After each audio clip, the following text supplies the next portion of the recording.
Satan's biggest deception is making human beings think that we can contribute to our salvation. He wants us to be obedient. He wants us to love people. He wants us to be kind. And I'm not saying it's wrong to be kind, loving, and obedient. But what I'm saying is, if we're obedient alone, if we're loving, if we're kind, if we just follow God and do well, if we keep the commandments, then I just want to ask something. Why then did Jesus need to come down and die? Why did God have to send Jesus? Please explain to me. If we can truly do all those things without Jesus. Because we can, right? We can do all those things without Jesus. For example, Buddhists are peaceful, Muslims peaceful, atheists who treat people respectfully. There are people who go to war, lay down their own lives, die for their countries, understand? Who are considerate, who are loving, who are passionate, compassionate, who provide, but they don't believe in Jesus, right? Understand what I'm saying? They don't believe in his blood, yet they produce good works. We know a lot of people who are really nice, but that's not going to get them into heaven.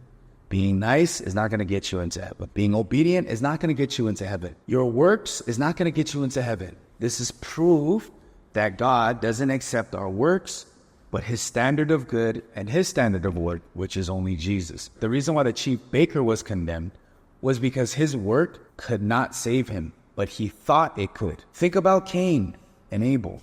The reason why Cain was condemned was also, right? Because his work, he thought his work could save him. He brought the fruits of the ground. He brought things that he worked for. But what did Abel bring?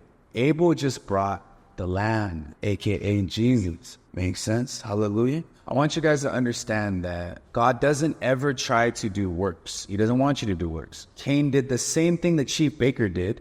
Abel did the same thing the chief butler did. All of these things foreshadow and point to Jesus. Amen? Think about it, right? I want to give you guys some profound wisdom. Right? Salvation is not something we achieve or work for. Salvation is something we believe and receive and rest in. Don't work for it, rest in it. It's a bar.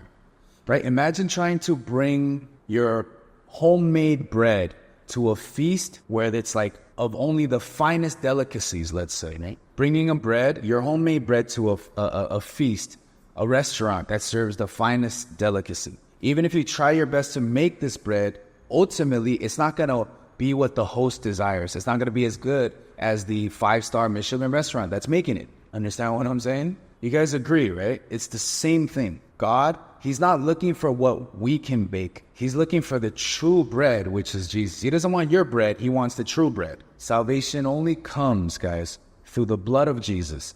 It never comes through our own ways.